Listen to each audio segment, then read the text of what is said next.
أشهد أن لا إله إلا الله وحده لا شريك له وأشهد أن محمدا عبده ورسوله أما بعد فأعوذ بالله من الشيطان الرجيم بسم الله الرحمن الرحيم الحمد لله رب العالمين الرحمن الرحيم مالك يوم الدين إياك نعبد وإياك نستعين اهدنا الصراط المستقيم صراط الذين أنعمت عليهم غير المغضوب عليهم ولا الضالين ومن يعمل من الصالحات من ذكر أو أنثى وهو مؤمن فأولئك يدخلون الجنة ولا يظلمون نقيرا.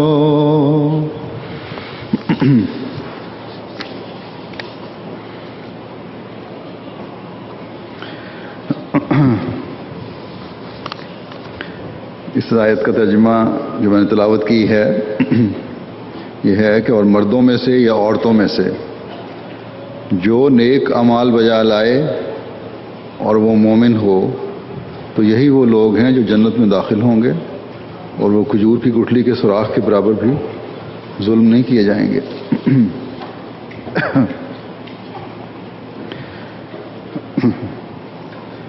ایک مسلمان عورت کس قدر خوش نصیب ہے کہ اس کا ایک مقام خدا تعالیٰ نے قائم فرمایا ہے.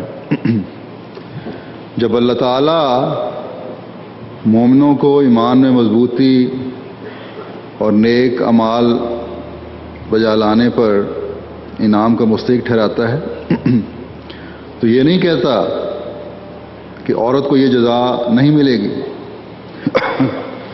بلکہ مومنین میں مومنات بھی شامل ہیں.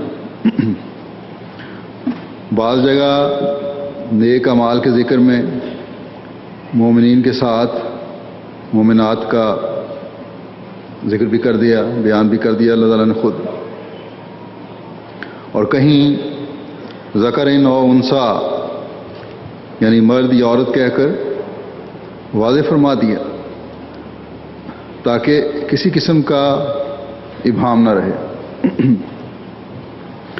یہ آیت جو میں نے تلاوت کی ہے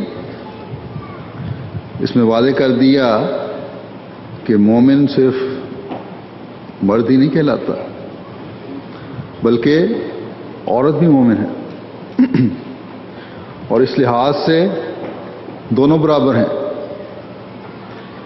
اور جب بھی کوئی نیک عمل کوئی عورت کرے گی تو اس کو بھی اتنا ہی ثواب ملے گا جتنا مرد کو ملتا ہے. لیکن اس کے باوجود اسلام پر اعتراض کرنے والے یہ اعتراض کرتے ہیں کہ عورت کو اس کا مقام نہیں دیا جاتا، اسے حقیر سمجھا جاتا ہے، اس کی حیثیت دوسرے درجے کی ہے. بس جہاں تک اسلام کی تعلیم کا سوال ہے، جہاں تک خدا تعالیٰ کے اعلان کا سوال ہے، ایمان کی شرط کے ساتھ نیک اعمال بجا لانے کی جزا جتنی مرد کو ہے اسی قدر عورت کو ہے۔ اسی طرح روزمرہ کے حقوق میں بھی عورت کو اس کا پورا حق دیا گیا ہے، حتیٰ کہ عربوں میں غلام اور لونڈیوں کا جو رواج تھا اس میں بھی ان کے حق قائم کیے گئے۔ گو جب شریعت کامل ہوئی تو غلامی کے خاتمے اور لونڈیاں رکھنے کی ممانعت ہو گئی۔ جب تک غلامی کے خاتمے کا قانون نہیں آیا تھا اس وقت تک لونڈیاں غلام رکھے جاتے تھے۔ اس وقت کا واقعہ ہے کہ ایک صحابی نے کہا کہ ہم 7 بھائی تھے، ہمارے ایک بھائی نے اپنی لونڈی کو منہ پر تھپڑ مارا۔ حضرت صلی اللہ علیہ وسلم کے علم میں جب یہ واقعہ آیا تو آپ نے فوراً فرمایا کہ اس لونڈی کو آزاد کر دو، کیونکہ تم اپنے اس رویے کی وجہ سے اس قابل نہیں کہ اس کو اپنے پاس رکھ سکو۔ اس کے مقابلے میں بائبل میں کیا تعلیم ہے؟ خروج ایکسوڈس جو ہے اس کے باب 21 کی آیت 20-21 ہے، یہ کہتی ہے کہ اگر کوئی اپنے غلام یا لونڈی کو لاٹھیاں مارے اور وہ مار کھاتی ہوئی مر جائے تو اسے سزا دی جائے، لیکن اگر وہ 1 یا 2 دن جیے تو اسے سزا نہ دی جائے، اس لیے کہ وہ اس کا مال ہے۔ یعنی اگر فوراً مر جائے تو تھوڑی سی سزا دے دو، اور اگر 2 دن تک زندہ رہے اور پھر مرے تو کوئی سزا نہیں، کیونکہ اس کا مال ہے یہ۔ تو اسلام نے تو غلاموں اور لونڈیوں کے انسانیت کی بنا پر اس وقت بھی حقوق قائم کیے تھے جب اس کی کوئی حیثیت نہیں تھی۔ تو پھر یہ کس طرح ہو سکتا ہے کہ شریعت کامل ہونے کے بعد جب ہر انسان کے حقوق قائم ہو گئے، قرآن کریم نے واشگاف الفاظ میں فرما دیا کہ ہر عمل کرنے والے کو اس کے عمل کے مطابق بلا تخصیص جزا ملے گی، وہ پھر آزاد مومن عورت کے حقوق پامال کرے؟ یہ تو نہیں ہو سکتا۔ اسلام نے تو عورت کو آزادی دلا کر برابری کا حق دلا دیا، بلکہ انسانیت کے ایسے خوبصورت حقوق قائم فرمائے کہ انسانیت کے شرف کو بلند فرما دیا، اس کو بلندیوں تک پہنچا دیا۔ حضرت صلی اللہ علیہ وسلم نے تو عورتوں کے حق اس طرح قائم فرمائے کہ ایک دفعہ حضرت صلی اللہ علیہ وسلم کے علم میں یہ بات آئی کہ صحابہ اپنی بیویوں کو مارتے ہیں۔ آپ صلی اللہ علیہ وسلم نے فرمایا عورتیں خدا کی لونڈیاں ہیں، تمہاری لونڈیاں نہیں۔ آپ نے فرمایا اسے تھپڑ نہ مارو، گالیاں نہ دو، گھر سے نہ نکالو۔ عورتوں نے آ کر شکایت کی ایک دفعہ کہ مرد جہاد کر کے ہم سے زیادہ ثواب کما لیتے ہیں۔ تو آپ صلی اللہ علیہ وسلم نے فرمایا تم اپنے گھروں کی نگرانی کر کے، بچوں کی بہترین تربیت کر کے اتنا ہی ثواب کماتی ہو جتنا تمہارے مرد کما رہے ہیں، میدان جہاد میں عمل کرنے والے مرد کما رہے ہیں۔ کل مجھے کسی نے بتایا کہ جلسے کا جو سیشن ہو رہا تھا خطبے کے بعد، جمعے کے بعد، اس میں یہاں ایک میئر بھی آئے ہوئے تھے کسی شہر کے، جسے آپ یہاں بوگا ماسٹر کہتے ہیں اگر صحیح بول رہا ہوں میں۔ تو انہوں نے کہا کہ یہ بھی کچھ اپنے بیان میں کہا کہ میرے عورتوں کے پردے کے بارے میں کچھ تحفظات ہیں. میرے متعلق کہا کہ ان سے میں اس بارے میں بات کروں گا. تو پردے کے بارے میں تو میں یو کے جلسے میں لجنہ کی تقریر میں واضح کر چکا ہوں کہ کیا پردے کی اہمیت ہے. آپ لوگوں کے لیے دوبارہ بیان کر دیتا ہوں مختصراً کہ پردے کا حکم اللہ تعالیٰ نے عورت کا تقدس قائم کرنے اور اس کے تحفظ کے لیے اتارا ہے. اور یہ قرآن کریم کے واضح احکامات میں سے ایک حکم ہے. یہ ہمارے مذہبی احکامات میں سے ایک حکم ہے.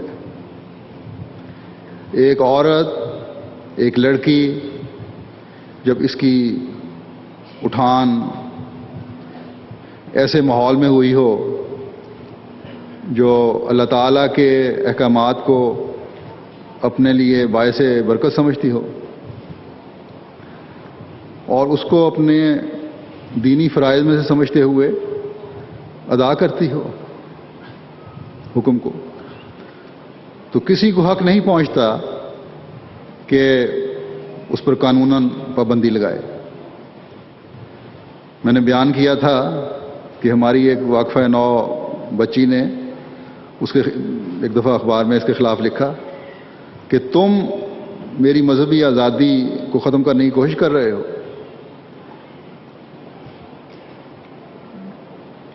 اور اسے ختم کرنے کی کوشش کر رہے ہو میری ہی آزادی دلوانے کا نام دے کر.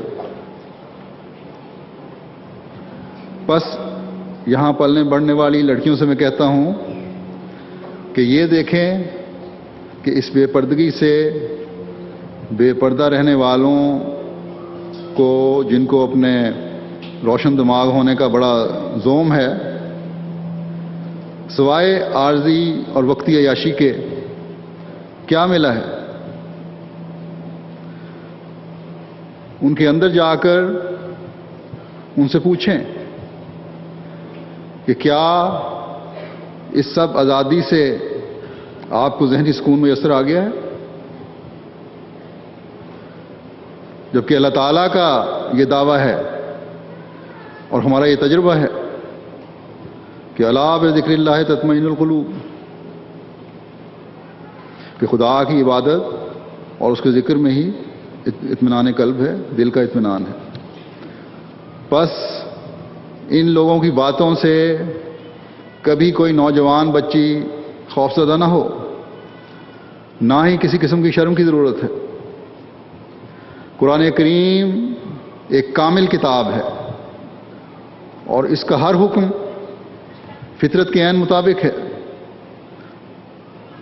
اور اس کا اب تک اصلی حالت میں رہنا اس کے خدا تعالیٰ کی طرف سے ہونے کا ایک ثبوت ہے، جبکہ کوئی اور مذہبی کتاب اپنی اصلی حالت میں محفوظ نہیں ہے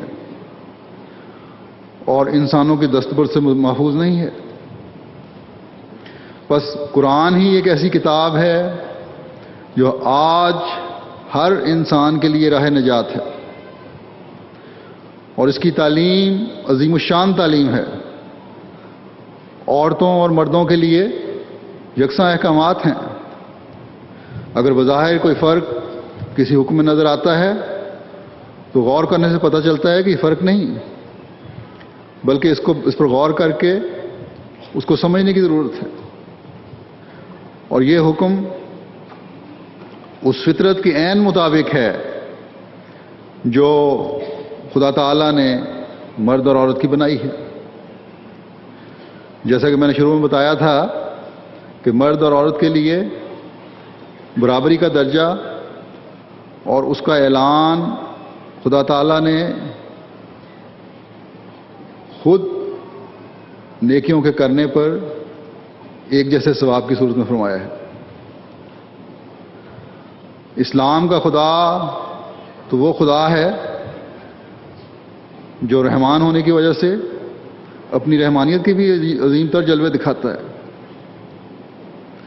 اور اعلان فرماتا ہے کہ میری رحمت ہر چیز پر حاوی ہے. اور جو اس کی مخلوق ہے اس پر بہت زیادہ حاوی ہے.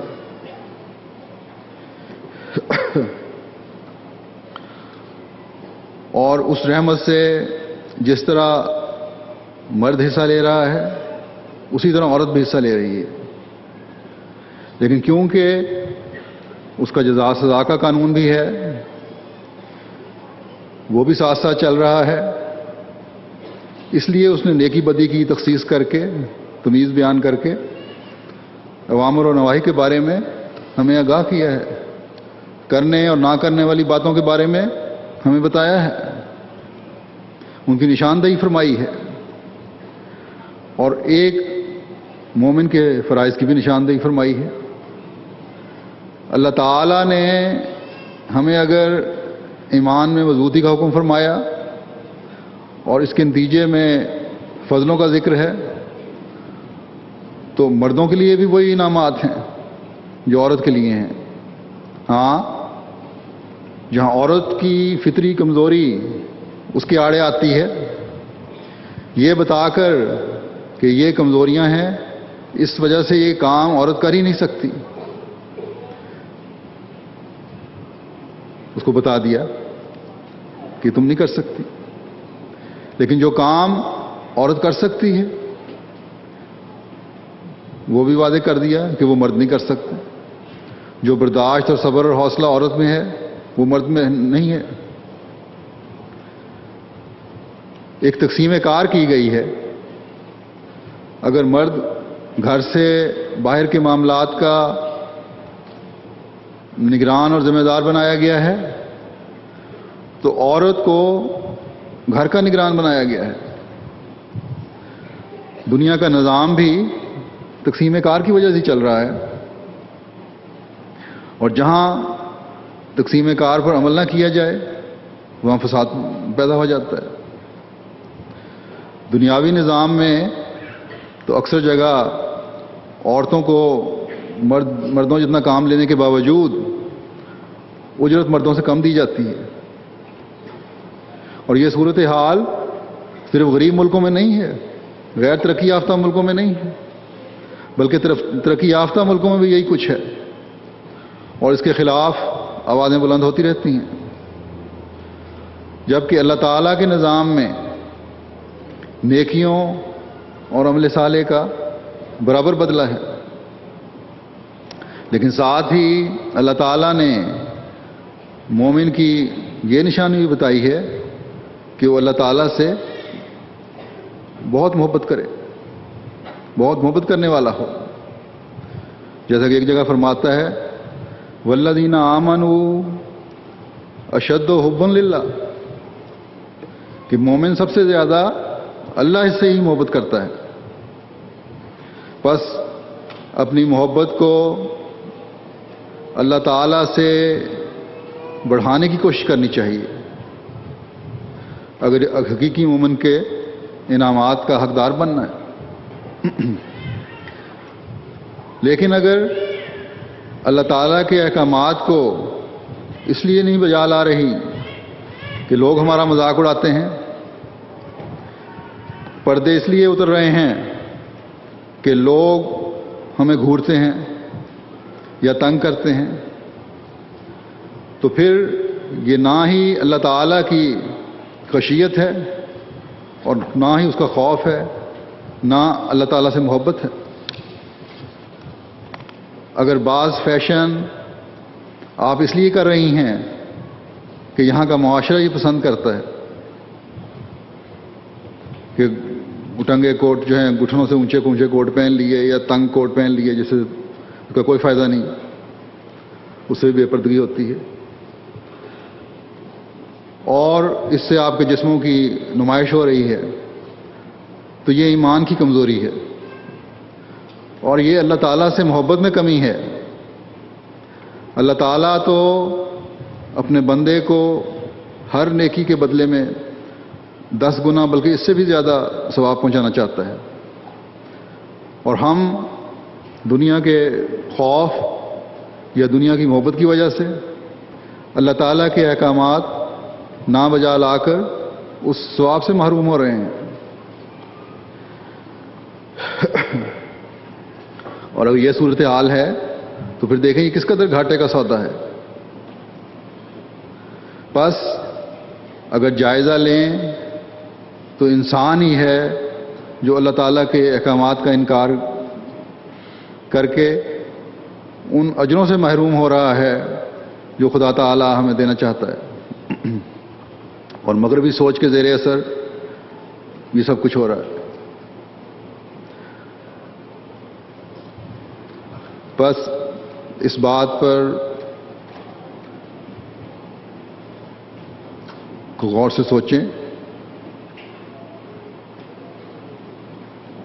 اور اپنی حالتوں کا جائزہ لیں. بعض اس بات پر یہ اعتراض کرتے ہیں کہ مرد آزاد ہیں اور ہمارے پر پابندیاں ہیں. ایک مومن عورت کا یہ کام ہے کہ ہمیشہ یہ دیکھے کہ خدا تعالی کس طرح ہمارے سے پیار اور برابری کا سلوک کر رہا ہے. اللہ تعالیٰ نے اگر مردوں کو حکم دیا ہے کہ نمازیں پڑھو تو تمہیں ثواب ہوگا اور یہی تمہاری پیدائش اور زندگی کا مقصد ہے، تو عورت کو ہی محروم نہیں رکھا، بلکہ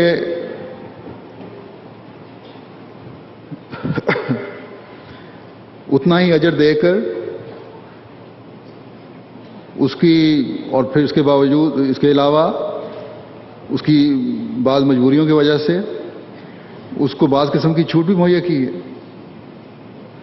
مثلا مرد کے لیے حکم ہے کہ نماز پڑھنے کے لیے مسجد جاؤ، کیونکہ اس یہی اصل طریق ہے کہ باجماعت نماز پڑھو تو ثواب کے زیادہ حقدار ٹھہرو گے. لیکن عورت کو کہا کہ تم گھر میں ہی نماز پڑھ لو، کیونکہ تمہاری گھریلو مصروفیات ایسی ہیں کہ تمہیں مسجد جانے کی ضرورت نہیں. اور پھر بعض دنوں میں نمازوں کی ویسی چھوٹ دے دی.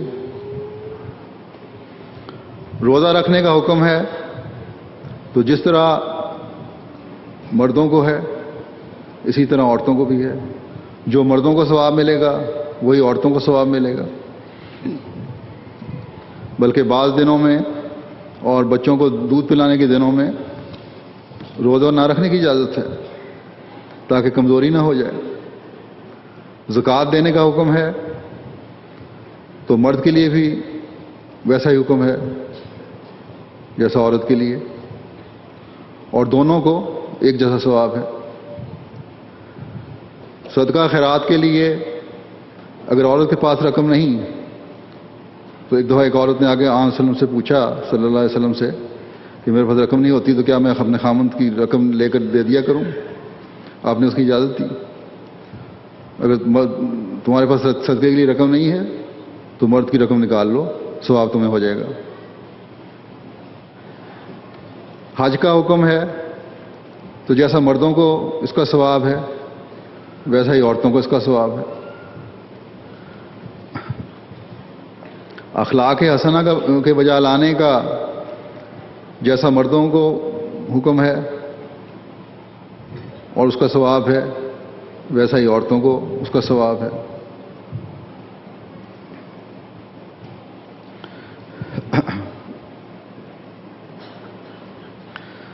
قرآن کریم میں خدا تعالیٰ فرماتا ہے کہ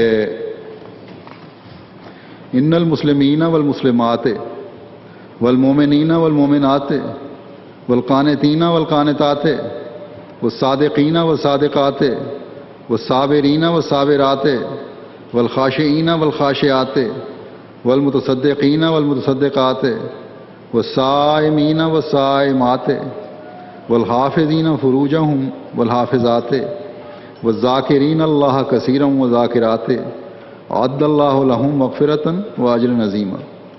یقیناً مسلمان مرد اور مسلمان عورتیں اور مومن مرد اور مومن عورتیں اور فرما بردار مرد اور فرما بردار عورتیں اور سچے مرد اور سچی عورتیں اور صبر کرنے والے مرد اور صبر کرنے والی عورتیں اور عاجزی کرنے والے مرد اور عاجزی کرنے والی عورتیں اور صدقے کرنے والے مرد اور صدقہ کرنے والی عورتیں، اور روزہ رکھنے والے مرد اور روزہ رکھنے والی عورتیں، اور اپنی شرمگاہوں کی حفاظت کرنے والے مرد اور حفاظت کرنے والی عورتیں، اور اللہ کو کثرت سے یاد کرنے والے مرد اور کثرت سے یاد کرنے والی عورتیں، اللہ نے ان سب کے لیے مغفرت اور اجر عظیم تیار کیے ہوئے ہیں۔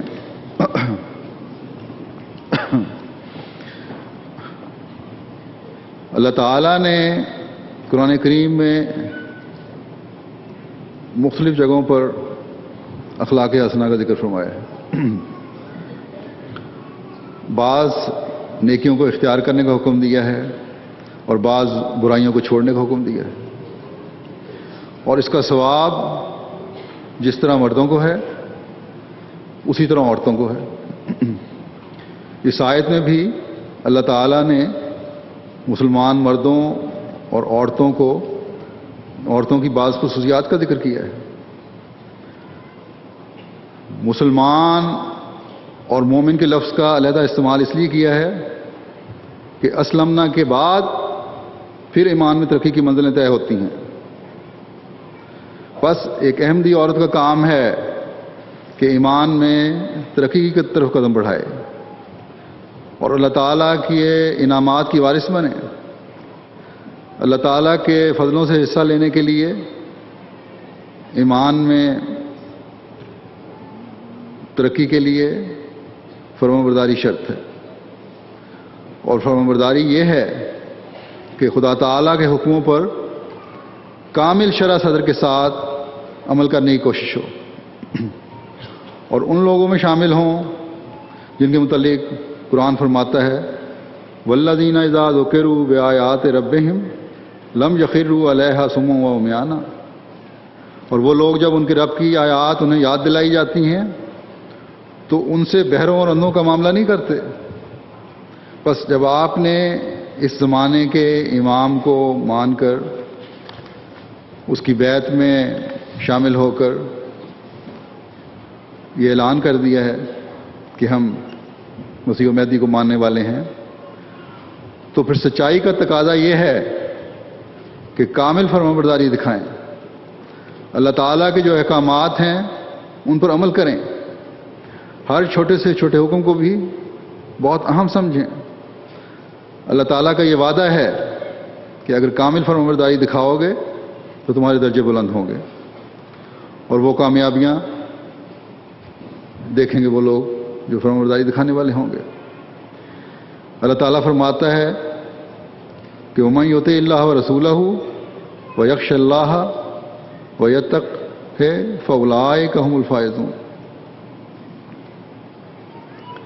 اور جو لوگ اللہ اور اس کے رسول کی اطاعت کریں اور اللہ سے ڈریں اور اس کا تقوی اختیار کریں وہ بامراد ہو جاتے ہیں۔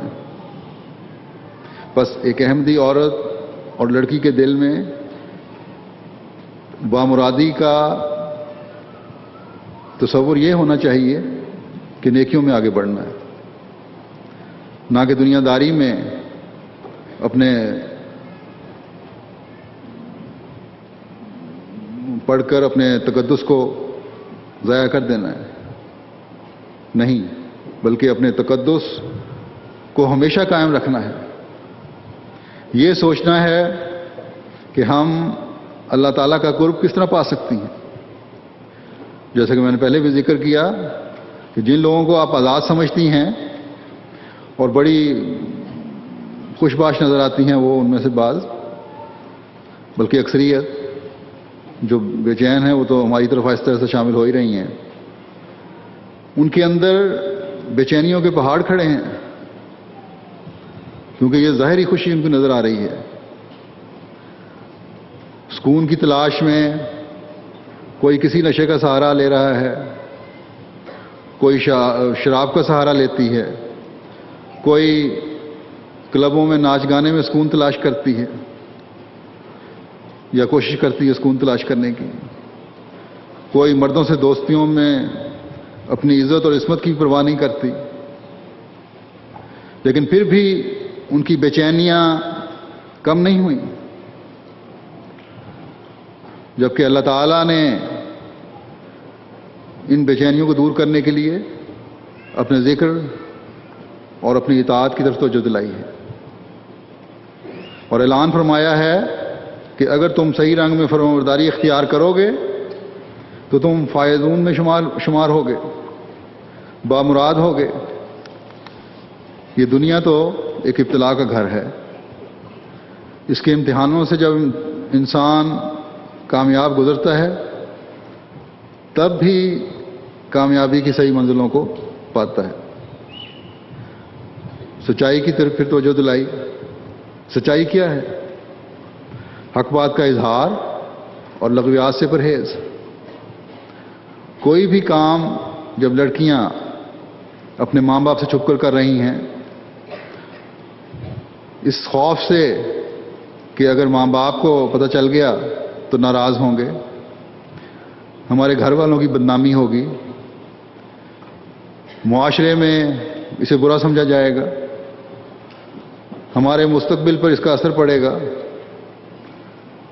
جماعت کی تعلیم کے خلاف ہونے کی وجہ سے جماعت ہمارے خلاف کارروائی کرے گی،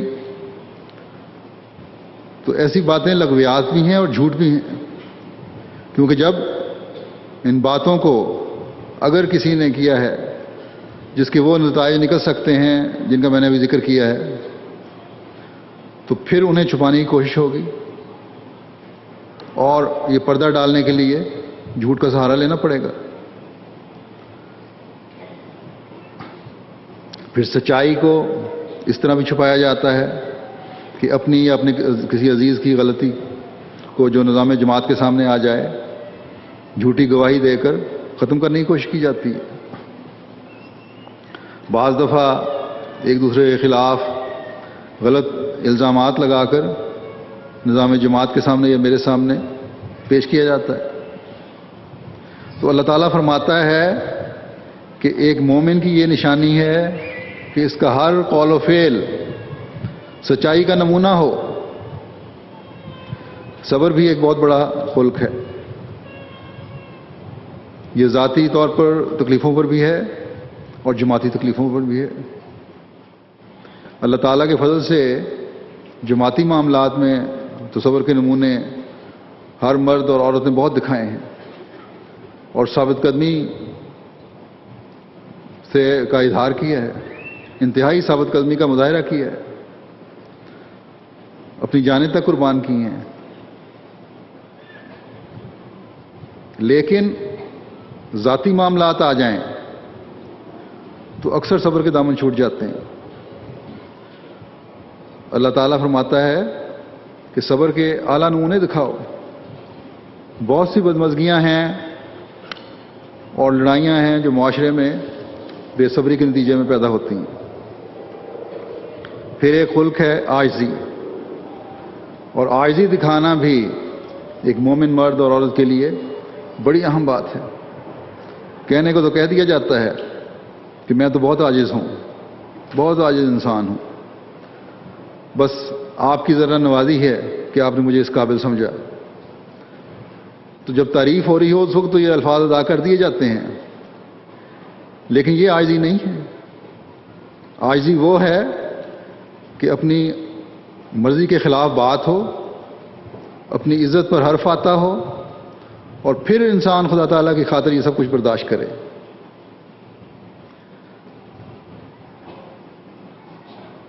اپنا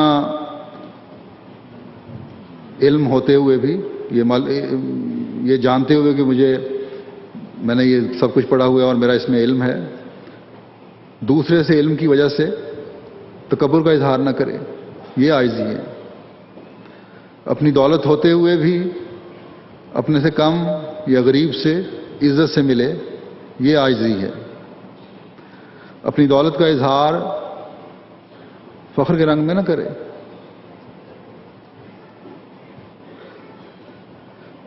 پھر صدقہ و خیرات کرنے کے والے ہوں یا والی ہو، اس کا ذکر ہے۔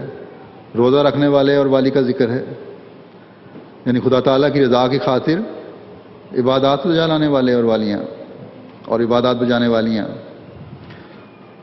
اپنی عزت و ناموس کی حفاظت کرنے والیاں، ہر قسم کی برائی سے بچنے والیاں، زبان اور آنکھ کو ہر ناجائز استعمال سے روکنے والیاں اور اللہ تعالیٰ کا ذکر کرنے والیاں، ان سب کے لیے اللہ تعالیٰ نے اجر عظیم رکھا ہے، عورتوں بھی اور مرد بھی۔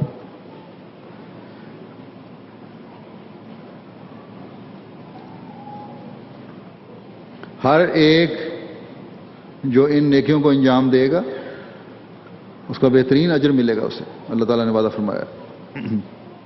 پھر قرآن کریم نے ہمیں اور بھی بعض نیک کام بتائے ہیں دوسری جگہوں پر، ان میں مثلا ایک ایمانات کا حق ہے، اپنے عہدوں اور اپنی ایمانتوں کی نگرانی کرو، اللہ تعالیٰ فرماتا ہے۔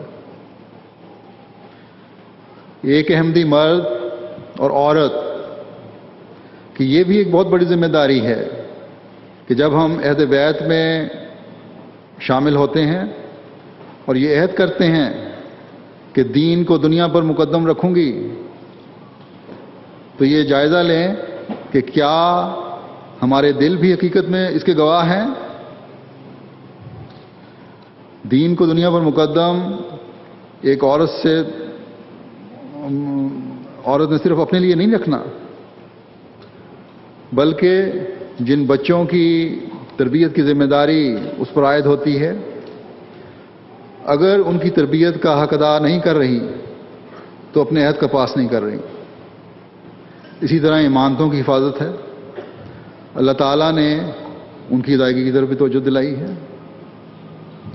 اور جیسا کہ میں کئی مرتبہ کہہ چکا ہوں کہ احمدی بچے اپنے ماں باپ کے پاس جماعت کی امانت ہیں،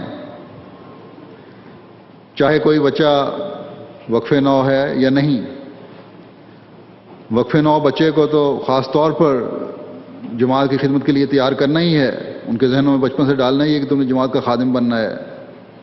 لیکن ایک غیر وقف نو بچہ اور بچی جو ہے وہ بھی جماعت کے لیے اسی طرح اہم ہے جس طرح وقف نو، کیونکہ جماعت کی ترقی پوری جماعت کی اصلاح سے وابستہ ہے۔ بعض دفعہ وہ لوگ جو واقف زندگی نہیں، واقف زندگیوں سے زیادہ کام کر رہے ہوتے ہیں، تبلیغی میدان میں بھی ان کی کوشش اور ان کے نتائج غیر معمولی ہوتے ہیں، علمی میدان میں بھی وہ بہت اہم کردار ادا کر رہے ہوتے ہیں جو جماعت کے حق میں جاتا ہے۔ بس ان ایمانتوں کی حفاظت کرنا، ان کی بہترین تربیت کرنا، یہ بھی ماں باپ کے فرائض میں داخل ہے۔ حضرت صلی اللہ علیہ وسلم نے فرمایا کہ بہترین تحفہ جو ماں باپ اپنے بچے کے لیے پیش کرتے ہیں یا اس کو دے سکتے ہیں وہ ان کی بہترین تربیت ہے۔ اور آج کل کے ماحول میں جبکہ ہر طرف آزادی کے نام پر معاشرے میں بہت کچھ ہو رہا ہے جس کا بیان بھی ممکن نہیں، یا کم از کم مشکل ہے بہت، اور ٹی وی اور انٹرنیٹ کے ذریعے یہ گھروں تک بھی پہنچ چکا ہے۔ ماں باپ کو اپنے بچوں کی نگرانی اور تربیت کی طرف بہت توجہ دینے کی ضرورت ہے۔ آزادی کے نام پر بچوں کی ضد دیکھ کر انہیں اندھے کنویں میں جان بوجھ کر نہ پھینکیں، انہیں آگ میں جان بوجھ کر نہ ڈالیں۔ مسلسل دعاؤں اور نگرانی سے جب آپ بچوں کی تربیت کی کوشش کر رہی ہوں گی تو یقیناً اللہ تعالیٰ جو آپ کے درد کو جانتا ہے آپ کی مدد فرمائے گا۔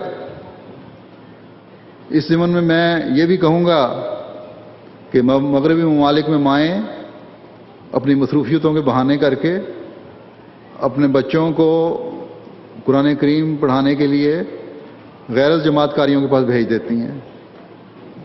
کینیڈا سے مجھے رپورٹیں ہیں، امریکہ سے بھی، جرمنی سے بھی، انگلستان میں بھی بعض جگہ اور کئی جگہوں پر، اور بلکہ پاکستان میں بھی۔ اور کئی کیس ایسے ہوئے ہیں کہ انہوں نے قرآن کریم تو کم پڑھایا ہے ایسے قاریوں نے، لیکن جماعت کے متعلق غلط باتیں بچوں کے ذہنوں میں پیدا کرنے کی کوشش کی ہے۔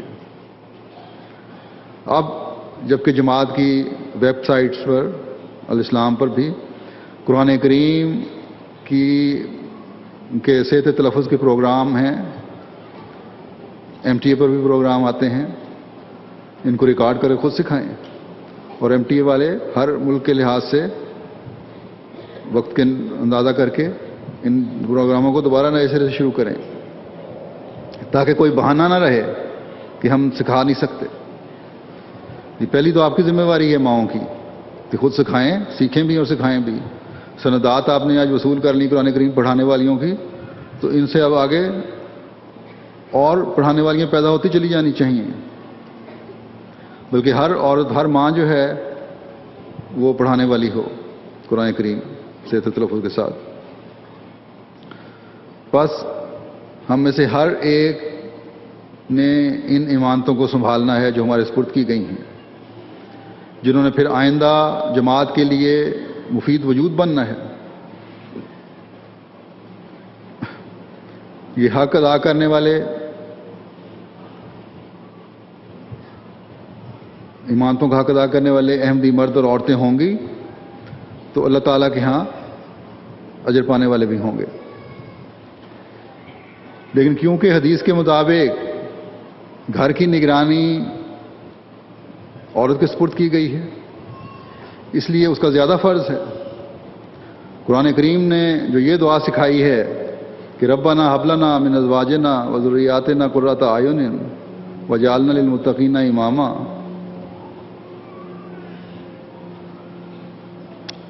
یہ صرف مردوں کے لیے نہیں ہے، بلکہ عورتوں کے لیے بھی ہے۔ متقیوں کا امام بننا، اپنے بچوں کی طرف سے آنکھوں کی ٹھنڈک حاصل کرنا، یہ عورتیں بھی دعا کرتی ہیں۔ یہ کہیں نہیں اللہ تعالیٰ نے لکھا کہ یہ صرف مرد دعا کریں۔ جب گھر کا سربراہ ہونے کی حیثیت سے مرد امام بنتا ہے تو اس کی بیوی بچے اس کے ماتحت ہوتے ہیں، تو عورت بھی اس دعا کی وجہ سے اپنے بچوں کی امام بن جاتی ہے، اور بچے اس کے زیر نگین ہوتے ہیں پھر۔ بس یہ امامت کا حق ادا کرنا بھی ہر ماں کا فرض ہے، ہر احمدی ماں کا فرض ہے۔ اور جب آپ متقیوں کا امام بننے کی دعا کریں گی تو اپنے بچوں کے تقویٰ کے معیاروں کو بھی دیکھیں گے، ان کی نیک اعمال کی طرف رہنمائی بھی کریں گی، ایک فکر کے ساتھ ان کے نیکیوں کے اختیار کرنے اور ان پر قائم رہنے کے لیے دعائیں بھی کریں گے۔ اور یہ تو ہو نہیں سکتا کہ جب آپ ان بچوں کے متقی ہونے کے لیے اور ان متقیوں کا امام بننے کے لیے دعا کر رہی ہوں اور اس کے لیے کوشش کر رہی ہوں تو خود اپنی طرف توجہ نہ ہو آپ کی، اپنے تقویٰ کے معیار آپ کے بلند نہ ہو رہے ہوں۔ اسی طرح جب مردوں کی بھی یہ سوچ ہوگی تو تب بھی ایک نیک اور اعمال صالحہ بجا لانے والا معاشرہ قائم ہو رہا ہوگا، جو اللہ تعالیٰ کی طرف سے بہترین اجر پانے والا ہوگا۔ عورتوں کو یہ بھی بتا دوں کہ ہر نیک عمل میں عورتوں کے مردوں کے ساتھ حصہ پانے کی وجہ سے وہ اجر عظیم سے حصہ پائے گی اور جنت میں داخل ہوگی۔ لیکن اسلام نے ایک ایسا بلند مقام بھی عورتوں کو عطا فرمایا ہے جو مردوں کو پیچھے چھوڑ جاتا ہے، اور وہ ہے حضرت صلی اللہ علیہ وسلم کا یہ فرمانا کہ جنت پاؤں کے قدموں تلے ہے۔ بس یہ جنت کی کنجی یا چابی جو آپ کے پاؤں کے نیچے رکھی گئی ہے، جو آپ کے سپرد کی گئی ہے، یہ آپ کو ایک امتیاز دلاتی ہے.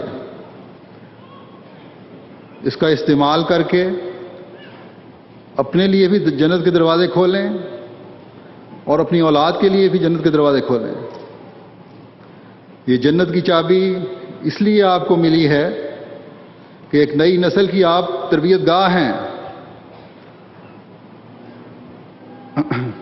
اس چابی کے ساتھ یہ ہمیشہ یاد رکھیں کہ یوں ہی نہیں چابی مل گئی آپ کو. اس چابی کے ساتھ ایک کوڈ نمبر بھی ہے. ہر ماں جنت تک پہنچانے والی نہیں، بلکہ وہی ہے جو اس کوڈ نمبر کو استعمال کرے گی، اور وہ کوڈ ہے اعمال صالحہ اور تقوی. جب اس کا عکس اس دروازے اور تالے پر پڑے گا تو ان ماؤں اور ان کے بچوں کے لیے جنت کے دروازے کھلتے چلے جائیں گے. بس ہر احمدی عورت اس کو استعمال کرے اور دنیا کو بتا دے کہ تم کہتے ہو کہ اسلام میں عورت کی عزت نہیں ہے. اسلام تو ہمیں ہمارے نیک اعمال کی وجہ سے نہ صرف یہ کہ مردوں کے برابر جنت کی خوشخبری دیتا ہے، بلکہ اپنی اولاد کی نیک تربیت کی وجہ سے ہماری اولاد کی بھی جنت کی ضمانت دیتا ہے.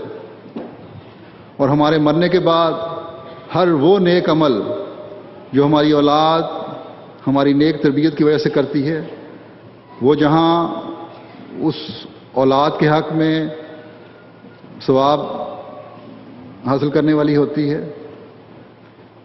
وہاں ماؤں کے اس دنیا سے رخصت ہو جانے کے بعد بھی ماؤں کے درجات بلند کرنے کا ذریعہ بن رہی ہوتی ہے. بس یہ اعزاز حاصل کرنے کے لیے ہر ماں کوشش کرے. اللہ تعالیٰ ہر ایک کو اس کی توفیق عطا فرمائے.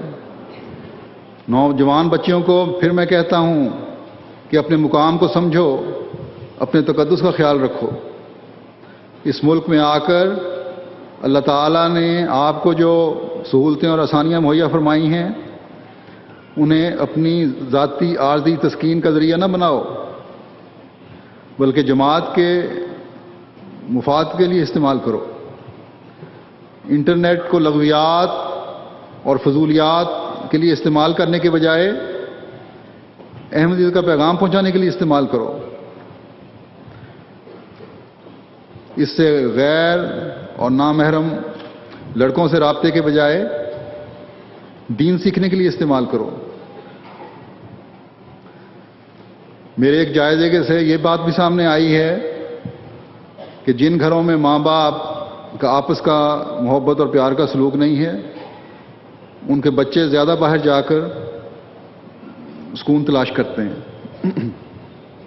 اس لیے میں ماں باپ سے بھی یہ کہوں گا کہ اپنی ذاتی اناؤں کی وجہ سے اور اپنی ادنا خواہشات کی وجہ سے گھروں کا سکون برباد کر کے اپنی نسلوں کو برباد نہ کریں،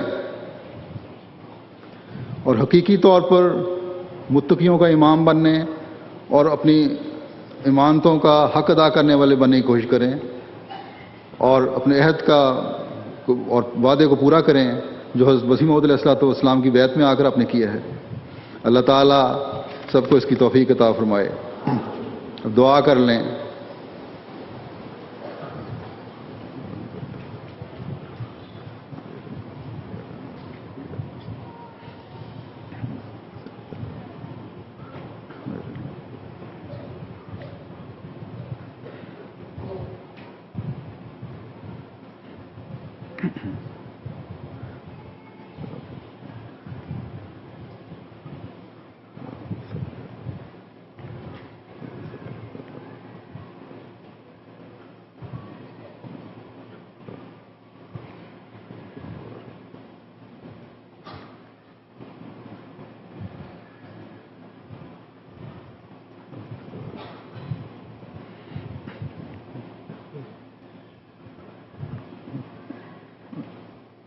آمین.